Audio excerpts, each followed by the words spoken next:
Hi student, welcome back. How are you today? In the last lecture we discussed about the essential and non-essential amino acid. Last class में हमने essential और non-essential amino acid के बारे में पढ़ा. Today we are going to discuss about semi-essential amino acid. ये semi-essential amino acids क्या होते हैं? Those amino acids which are synthesized in animal cells but not in sufficient quantity. यानी सिंथेसिस तो होते हैं बट इनकी क्वांटिटी काफ़ी कम पाई जाती है, लिमिटेड क्वांटिटी में पाई जाती हैं. That is why they are known as semi essential. और इसकी भरपाई हम फूड मटेरियल से करते हैं, तो ऐसे एलिमेंट को हम कहते हैं सेमी एसेंशियल एमिनो एसिड. इसके एग्जाम्पल हैं अर्जिनिन और हिस्टिडीन. तो हेडिंग डाल दीजिए सेमी एसेंशियल एमिनो एसिड.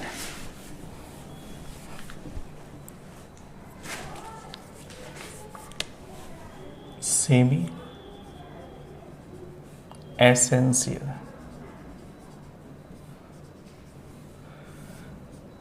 तो इसमें first point, synthesize in animal cells, they are also synthesized in animal cells but not in enough quantity.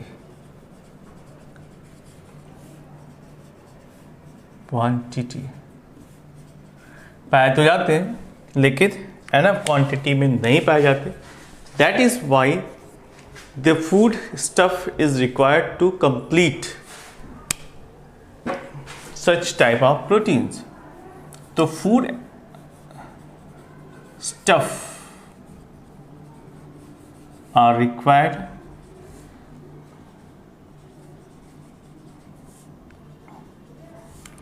To fulfil the requirement.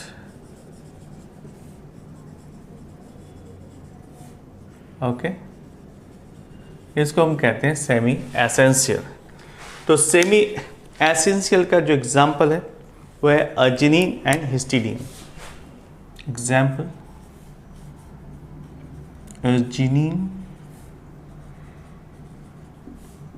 And histidine. Okay.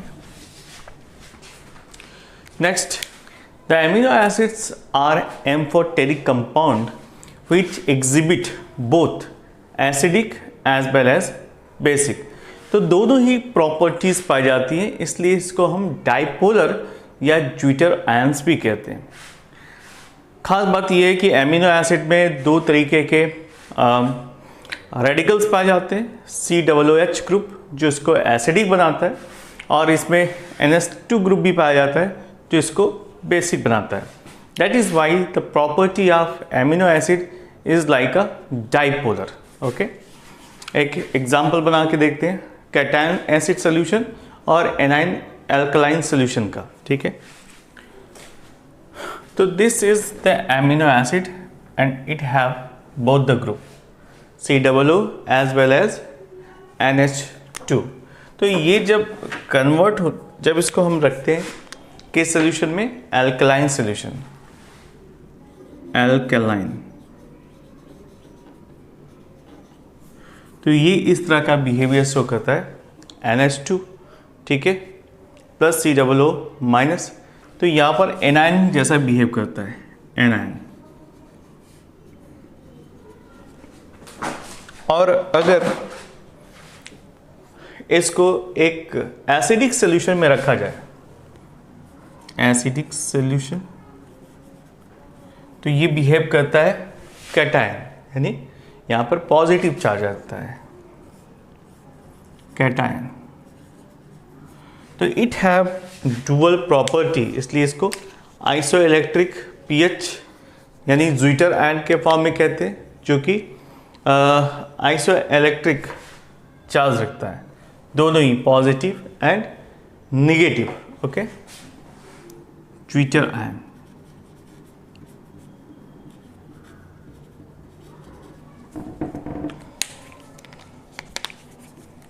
अलग अलग solution में अलग अलग nature show कर रहा है, ठीक है। तो ये तो कन्फर्म हो गया कि amino acid are the amphoteric compound, जो कि अलग अलग सोल्यूशन में अलग अलग बिहेवियर शो करता है। और इसमें एसिडिक जो बिहेवियर आता है बिकॉज ऑफ COOH ग्रुप की वजह से, और जो इसमें कैटायन यानी जो बेसिक एनायन की प्रॉपर्टीज होती बिकॉज ऑफ NH2 ग्रुप। ये दो ग्रुप है, NH2 group and COOH group. इसकी वजह से एसिडिक और इसकी वजह से basic property, okay. Next heading डाल दिए, classification of amino acid. Amino acid कितने टाइप्स के होते हैं, ओके। हेडिंग डालिए, classification of amino acid.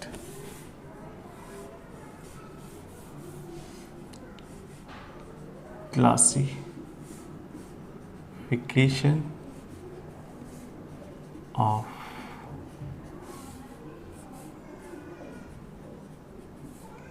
Amino acid. तो एमिनो एसिड को अगर क्लासीफाई किया जाए as per the nature of amino acid, तो ये बेसिकली 3 तरीके के पाए जाते हैं। कौन कौन से? एक होते हैं न्यूट्रल, दूसरा एसिडिक और तीसरा बेसिक। न्यूट्रल, एसिडिक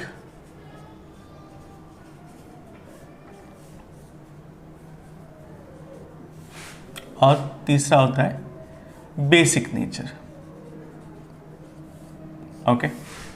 तो neutral amino acid comprises the largest group and can be further subdivided into aliphatic, aromatic, heterocyclic and sulfur containing amino acid, ठीक है।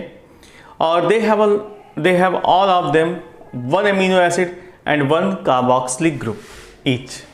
तो न्यूट्रल के एग्जाम्पल्स हैं एलिफैटिक एमिनो एसिड्स, इसमें एरोमेटिक कंपाउंड भी आते हैं और हेट्रोसाइक्लिक एमिनो एसिड भी आते हैं। तो neutral can be divided further 3 types. कौन कौन से? Neutral further divided into 3 types. First one is, इसको हम कहते हैं aliphatic. Aliphatic amino acid. Next आता है एरोमेटिक। एरोमेटिक एमिनो एसिड वो है जो स्पेशल टाइप की स्मेल देते हैं। Aromatic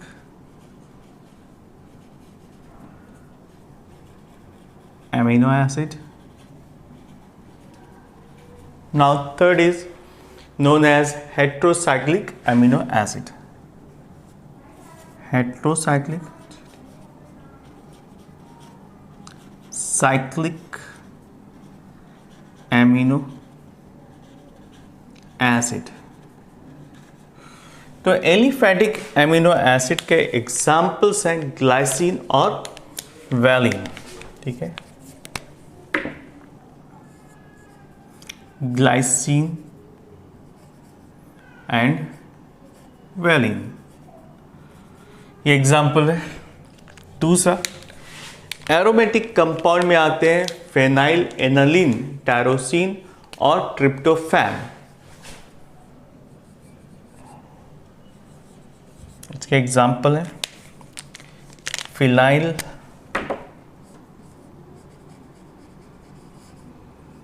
alanine, tyrosine and tryptophan. Tyrosine and tryptophan.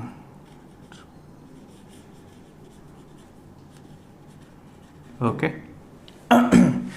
Next आता है हेट्रोसाइक्लिक कंपाउंड या हेट्रोसाइक्लिक एमिनो एसिड। इसका एग्जांपल है सिस्टीन।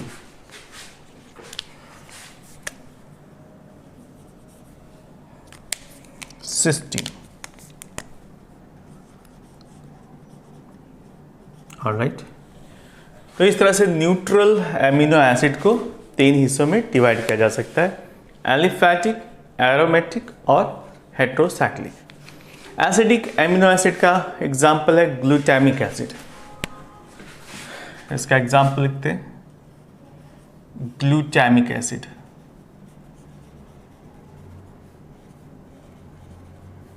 और बेसिक एमिनो एसिड का एग्जाम्पल है lysine.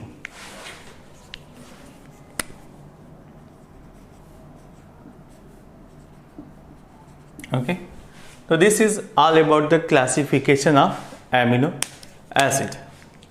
Now amino acid further can be divided according to their structure. अगर protein के स्ट्रक्चर देखा जाए तो इसको 4 हिस्सों में हम डिवाइड कर सकते हैं, primary structure, secondary, tertiary and quaternary. तो हेडिंग डाल दीजिए structure of protein.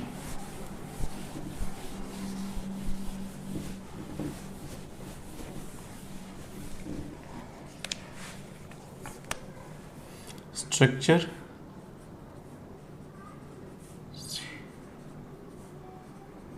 of protein। तो स्ट्रक्चर के हिसाब से इसको 4 हिस्सों में डिवाइड किया जा सकता है। फर्स्ट है primary structure. Primary structure. Second है सेकेंडरी स्ट्रक्चर।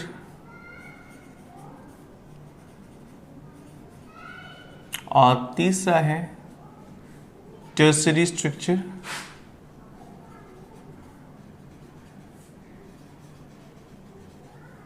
एंड लास्ट है quaternary structure.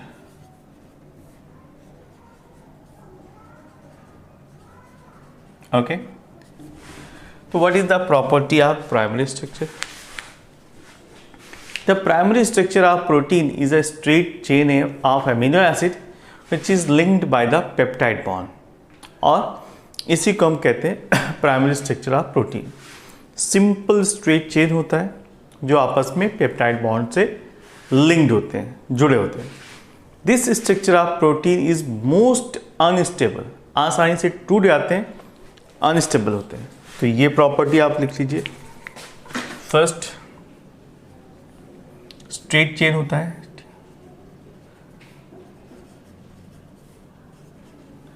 Chain, straight chain बनाते हैं, ठीक है। दूसरा, linked by peptide bond,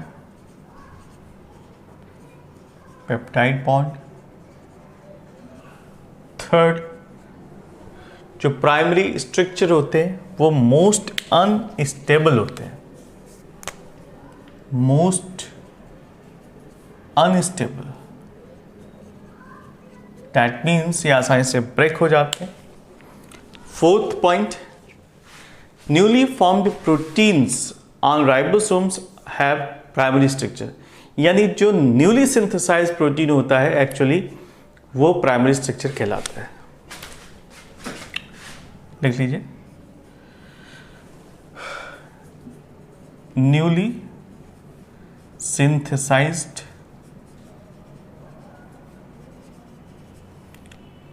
protein structure from ribosome is called primary structure। Okay, तो ये फ्रेशली प्रिपेयर्ड होता है इसलिए ज़्यादा स्टेबल नहीं होता। नेक्स्ट आता है secondary structure. The protein molecules are spirally coiled and in addition to peptide bond amino acids linked by the hydrogen bond also। ठीक है, तो एस के कंपेयर में यहाँ पर दो बॉन्ड आ जाते हैं। यहाँ पर आपको एक ही बॉन्ड मिल रहा है जिसे हम पेप्टाइड बॉन्ड कहते हैं। तो जो सेकेंडरी स्ट्रक्चर है यहाँ पर दो बॉन्ड देखने को मिलते हैं, peptide bond plus hydrogen bond, ठीक है। And the hydrogen bond formed between the oxygen of carboxylic group, ठीक है। तो ये जो हाइड्रोजन बॉन्डिंग पाई जाती है वो कार्बोक्सिलिक ग्रुप के ऑक्सीजन के बीच में पाई जाती है। And hydrogen of the amide group, और हाइड्रोजन जो एमाइड ग्रुप में पाया जाता है इनके बीच में। तो इस तरह से देखा जाए तो जो सेकेंडरी स्ट्रक्चर होते हैं वो दो तरीके के होते हैं, alpha helix and beta helix. Spirally arranged, second, it contains peptide bond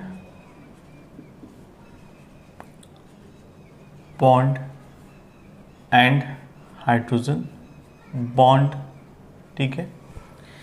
This structure is of two types, which is further divided into two types.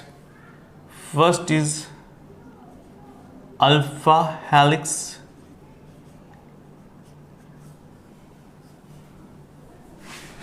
एक को अल्फा हेलिक्स कहते हैं और दूसरे को बीटा हेलिक्स, राइट। इस तरह से हम इसको दो हिस्सों में डिवाइड कर सकते हैं। Right handed rotation of spirally coiled chain which contain approximately 3.5 amino acid in each turn is considered as right handed या अल्फा हेलिक्स, ठीक है। Next point, this structure have intermolecular hydrogen bonding, और ये bonding पाई जाती है between the amino acid of the same chain. तो इसके examples हैं केराटिन, मायोसिन और tropomyosin. Keratin, myosin and tropomyosin, ठीक है। ये तीन एग्जाम्पल है अल्फा हेलिक्स के। Next, beta helix. The protein molecules have zigzag pattern, ठीक है। Two or more protein molecules are held together by the intermolecular hydrogen bonding. इसका एग्जाम्पल है फैब्रियन या फिर इसको सिल्क कहते हैं, ठीक है। इसका एग्जाम्पल है सिल्क और फैब्रियन,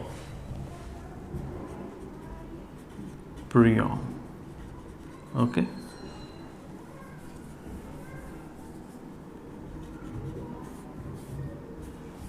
चलिए next, the proteins of secondary structures are insoluble in water.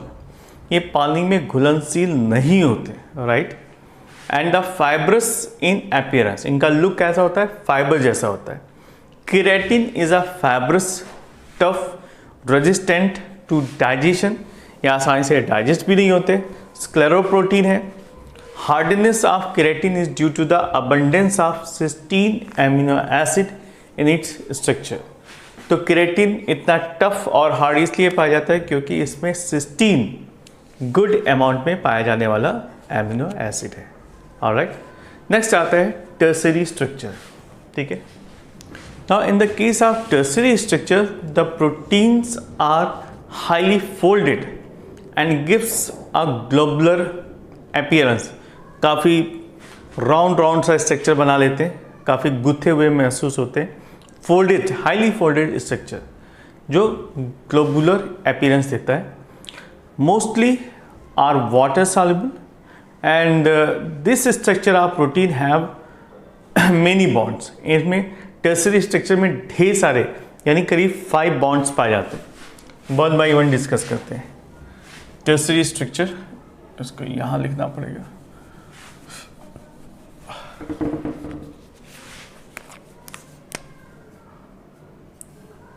Tertiary structure first point highly folded,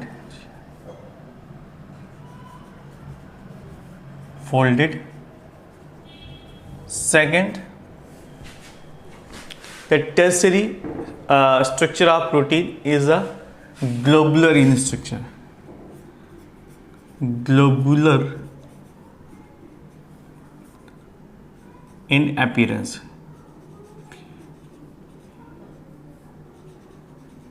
ठीक है, next it consist of different type of bonds.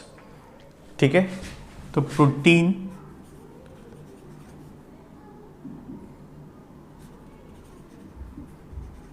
Consist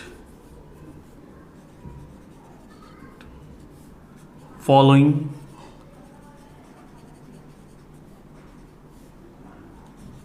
five bonds.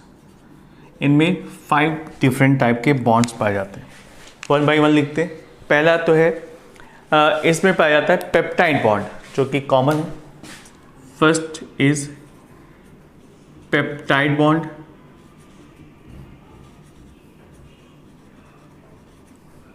Second इसमें पाया जाता है हाइड्रोजन बॉन्ड, राइट. तीसरा इसमें पाया जाता है disulphide bond, disulphide bond. Fourth इसमें पाया जाता है हाइड्रोफोबिक बॉन्ड, हाइड्रोफोबिक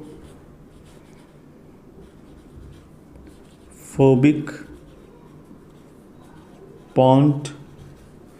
और फिफ्थ बॉन्ड जो पाया जाता है उसका नाम है आयनिक बॉन्ड.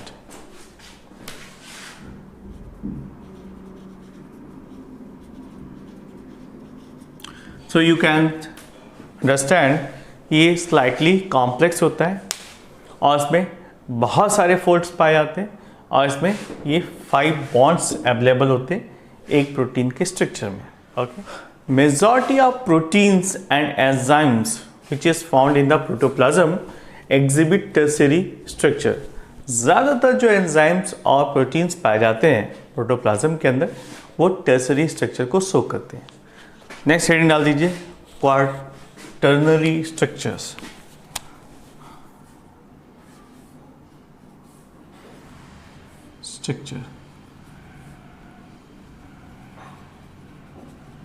ठीक है, इसमें क्या होता है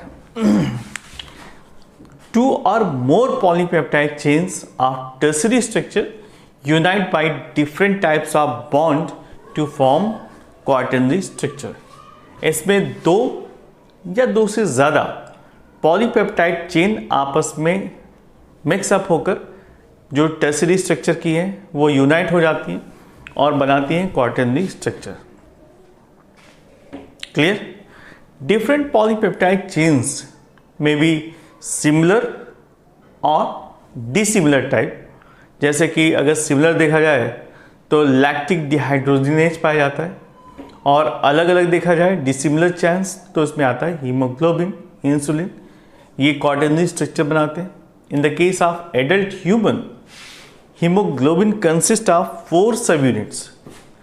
2 आर दीज आइडेंटिकल और 2 जो सब यूनिट्स पाए जाते हैं वो अनआइडेंटिकल होते हैं, वो सेम नहीं होते. तो quaternary structure is the most stable structure of the protein. ये मोस्ट स्टेबल होते हैं, इनमें ढेर सारे बॉन्ड्स पाए जाते हैं और ये मोर देन 2 पॉलीपेप्टाइड चेन के मिलने से बनते हैं. ठीक है, तो इसके एग्जाम्पल कौन कौन से हैं? इनका एग्जाम्पल है हीमोग्लोबिन, इंसुलिन, ठीक है, लैक्टिक डिहाइड्रोजिनेज. इसके एग्जाम्पल है haemoglobin, insulin, lactic dehydrogenase. Okay,